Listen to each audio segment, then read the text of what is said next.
Eric Richmond is an American-born, London-based photographer who specialises in photographing portraits and the performing arts. He currently works from a converted studio space in Bethnal Green that once used to be a ballroom, which was where we met up to record the following video interview. How do you choose an area of specialisation? Well, I think it really chooses you. I love theater, I love dance, I love music. It's, you start out in your career and I think you feel you need to slot into something. I started out in fashion photography. I think I did that because I felt the commercial pressure of earning a living, and I thought wanting to work with people, I felt that was the direction I needed to go.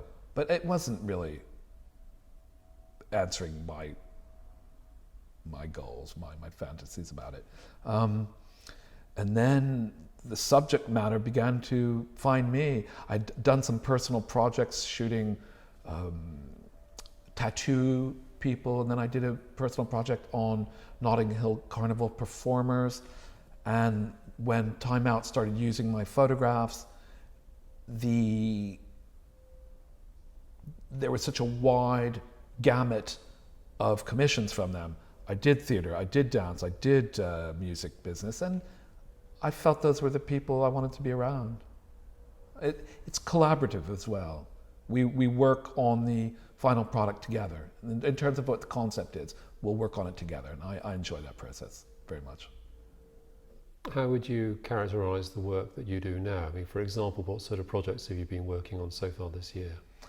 Well, I shoot virtually exclusively work that's to do with performing arts. So I shoot dance photography, music photography, theater photography. The niche I found myself in, fortunately, is I never wanted to photograph it as a production stills kind of thing. I didn't want to photograph performance per se. I wanted to work with the artists themselves and be part of a collaboration. So the work I do is, I art direct about 50% of the work.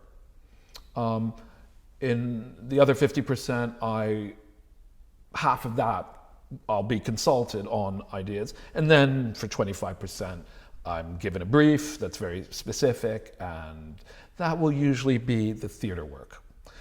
Theater work comes through agencies, advertising agencies. They've thought it all out beforehand. So with the music and the dance, that comes about more organically as they come to the studio and we work out what the visual representation will be. That happens on the day. What sort of specific jobs have you been working on? I mean, which particular things come to mind? In the last couple of weeks, I've photographed for the early music group called the Tallis Scholars, who are very eminent early music singers. That was a very complicated shoot where they put together the front cover as a graphics cover. And then they wanted to reproduce that photographically, where we had to take the letters and get Perspex letters built 1.5 meters high and work with the musicians spelling out the album cover. And there was an enormous amount of post-production for that. What about the regular theatre posters? There are a few theatre productions that you keep on shooting for. Yeah, I've been working recently quite a bit for the Bush Theatre. That too, both here in the studio. That's a nice opportunity where I get to art direct quite a bit. They float an idea across to me, and I will say, this works well, this doesn't work well, why don't we try this? Have you thought about that? So some set building is involved, and obviously having one's own studio is great if sets are involved, because you can build them in your studio, you can leave them up over days, you can tweak them, you can use it for other things. So I'll always store past sets and try to recycle them. And With the well-known people that you photograph, how do you prepare for those shoots? Well, I always ask my client for a press kit if they've got it if I'm photographing somebody eminent or somebody in the news or a well-known performer, I say, what press do you have for the specific show? Then I go into Google, social media, check out, what they're... I also like to research their past, early work that they may have done. It's always nice to throw them a gentle curve, remind them of old work. People are gratified by doing that. You, the photographer, have done your homework, that you've researched them. It's. Can you think of a specific example of somebody you photographed where it helped to know a bit about them beforehand? Okay, yeah, I photographed Bill Gates. That's quite a while ago, and it's a little scary, that one. He's the world's richest man. You don't treat that one lightly, and between you and you will have to go through layers of PR people, marketing people, and the more eminent somebody is, you find the more running scared are the people between you and that person. And when I met Bill Gates and had my 5 minutes with him, I quickly had to establish some, equal footing. And, as the photographer, you have to not establish dominance by any means, but you have to definitely find equal footing. Humility is not required in that situation. You need to find equal footing, no matter who it is, whether it's you're talking to somebody who works with their hands, somebody who works with their mind, somebody who makes money, somebody who dances. They want to feel that you are as confident as they are. So going back to Gates, he comes in and, it's probably 10th photographer of the week, and you have to break through that boredom. And I started speaking about Seattle, and he instantly perked up, and he said, "Do you know this and do you know that?" And I said, "Yes, there are no," and it just brought some warmth, human warmth to the situation. So when you're doing these shoots, do you have a plan A and a plan B approach? Absolutely. There's the first plan. It's maybe plan A, plan B, plan C. Plan B would be if something technical goes wrong, I need to have a backup. That's extra kit, just what any photographer would normally think of. Plan C would be the alternatives that might present themselves. Opportunities come up. I was photographing Clint Eastwood, and I knew that I would have a lot of setup time before he came to me, which allowed me to think of 2 shots when my client only asked me for 1. The client wanted a color 35 mil portrait, and I wanted more than that. And I set up a little studio in the hotel suite where we were photographing. And I thought, I'll do black and white, I'll do come in close, I'll do a tight shot. And so when I'm introduced to him, when he comes in, I fibbed and I said that my client wanted 2 shots. And I photographed the shot for me on black and white film, close up, and then proceeded to do what they'd asked me. So yeah, and the by doing the tight black and white portrait, I got a very dynamic picture that that will see me through the rest of my career. Do you have any good tips for getting good reactions out of the people you photograph? Absolutely. You do your research. You try to speak to people who might have worked with him before, or press people or managers. I'd heard this story about this opera singer I was photographing, and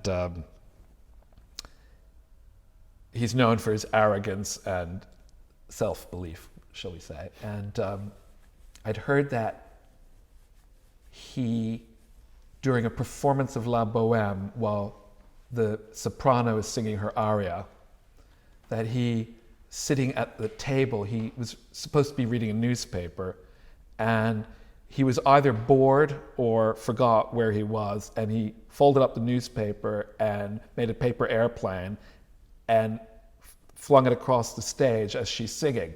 There were gasps from the audience. Obviously, this was very rude behavior. So I thought, I know this guy is going to be very guarded, and he's going to be have lots of layers to break through. And so I organized my assistant and some people for the record company. When it was time to photograph him, a few weeks later, we made some paper airplanes, and on the very last frame of film, on the count of a preset signal, we all threw our paper airplanes at him, and there was a sort of half a second pause and then he broke into this smile, and sort of a knowing smile, and he knew I'd done my research. And of all the people you photographed, is there anybody who impressed you the most? Well, breaking through the transaction of photography is always the challenge. There's so much layer of the publicity machinery, and I try to get some human warmth out of people. I try to bring warmth to the shoot, and I try to get warmth. It's a very intimate situation. You've got to get people to trust you. You described it as de-inhibiting people. Yes. I think, obviously, human warmth, friendliness, confidence does break down people's inhibitions. I think confidence is the answer. You start out in this business, and you have to de-inhibit yourself. There's a whole process working as a photographer, working with people, where you have to learn what you're good at, what you may not be so good at. How do you break through other people's either inhibitions or their layers of protecting themselves?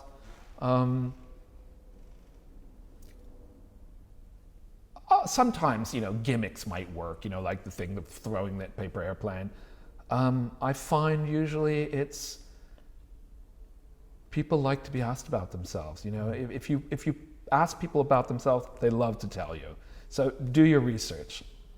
Can you give me any specific examples of people who you photographed who perhaps were a surprise or a pleasant surprise, and people who you enjoyed working with? Well, this goes back a long time, but my very first portrait for Time Out was Albert Finney, who's an actor I love, and I had been told, I was photographing him at a rehearsal, and I had been told he'd be awkward, and it was the opposite. He was very genuine, warm. He was cooperative, and I had done I noticed a tattoo, and we started talking about tattoos, and I mentioned that I'd done a personal project on tattooed people, and he was opening in a show a few weeks later, and he offered us tickets, and that was very generous, and that was great. And then I brought him a tattoo picture afterwards in his dressing room, and he was very, very appreciative. There's a singer, Uta Lemper, a wonderful German singer, and she too was one of the few people who have offered tickets to their show. I think she was in Chicago at that time. That's right, she was the lead in Chicago. And it's great when people break through the I'm here for 10 minutes to be photographed. When they're generous, it's very rewarding. Are there any special things that you do when you prepare for going on location, for doing the kinds of jobs that you're shooting? Only last week, my assistant left one of my special reflectors on location. every time I go on location, I do a location list. I've got it's a form I've printed out. I go through it before the shoot with my assistant. I say, hold this with you, look at it at the end of the shoot, make sure all of that goes into the car. So I'm very pragmatic about the logistics of what we take on a shoot. I try to leave myself time. You know, I'm now having my assistants do the driving to the shoot, which takes pressure off me. It goes back to plan A and plan B. Plan B is what can go wrong will go wrong. And I have to make sure in the planning on location, it's more likely if something goes wrong, you're stuck. So I have to think very carefully about that. How do you prepare for the foreign trips then? How is it different when you travel abroad and you're photographing in overseas territories and you've got to fly and deal with taking equipment on long journeys? Well, I tend to over prepare. So I got this job in Cuba, photograph a CD cover in Havana, and it came about in a funny way. I was walking in my neighborhood, I was walking onto the railway bridge, and a pigeon shat on me. And I was furious. I was in a really nice jacket. And I came home and told my wife, and she said, "That's good luck." And I was skeptical, and not making this up, but 10 minutes later, the telephone rang, and this musical agency said, "Eric, we've got a job in Cuba. How would you like to go to Cuba?" And I said, "Yeah, yes." And I got in touch with the Cuban consulate here, and I told them I wanted to bring all these lights and all that, and they were incredibly cooperative. I did wonder, being American, whether there would be any hostility or just difficulty. And they couldn't have been more welcoming and more helpful. The press attaché here was a lovely man. And so I bring all this lighting to Cuba. We have our first morning shoot, and my assistant drops one of my cameras on the cobblestones, smashing it, so I'm down to one camera. And so we get the shot we have to do that day, we get. The next day, somehow my assistant manages to blow up my lights. So now I have to improvise, as I was saying before, but Cuba was fantastic. It's great culture, great people, it's so photogenic. I recommend going to Cuba to any photographer. What about the worst surprises on a shoot that you've done abroad? I had this rather horrifying thing happen when I shot this opera singer I was speaking about before. I first went to Buenos Aires to photograph him for Classic FM magazine, and I brought all my lights, flight cases, and when we got to Buenos Aires, they acted as if they'd never heard of us and said, "No, we're not going to be photographed." And we called our art director and picture editor in London and in a panic, and she said, "Well, photograph tango instead," which was great. So we had a wonderful time in Buenos Aires. But on the return to London, when we were going through the flight cases, there were no power cables. If we had to photograph this singer, we would never have been able to. How would you describe the industry at the moment for your particular area of specialization? How do you find the state of the industry right now? I'm in a good place right now. I've been shooting in London for 30 years, and I'm an established photographer in my field. I know what's going on. I know who's getting the jobs. I take it less personally now if I don't get the job. You know, at the beginning of your career, it's all personal. You know, if you don't get the job, you're convinced they don't like you, or you know your work is not good. Or, you know, when you've been doing it a long time, it's not personal. What advice would you give to somebody who was starting out today as a photographer? Use your contacts from when you were back in school. Hopefully that when you were on a photography course, you made friends with designers, because the designers are the people who are going to be commissioning you. Look at non-photographic sources, look at paintings, read, film obviously. Work on your confidence. I suppose I would have to say social media now is such an important part of people's careers. There are probably 5 times as many young people wanting to be photographers as there were when you and I started out. It's a much more competitive field now. There are many more forms of image making now. Persist at what interests you. I'd say don't be all over the shop. Work on the work that gratifies you. Stick to that. Be persistent. Keep calling. Don't be put off by rejection. We all get rejected. That's great advice. Well, thank you very much for agreeing to let me come over here to interview today. Thank you. Great. Thanks. Okay.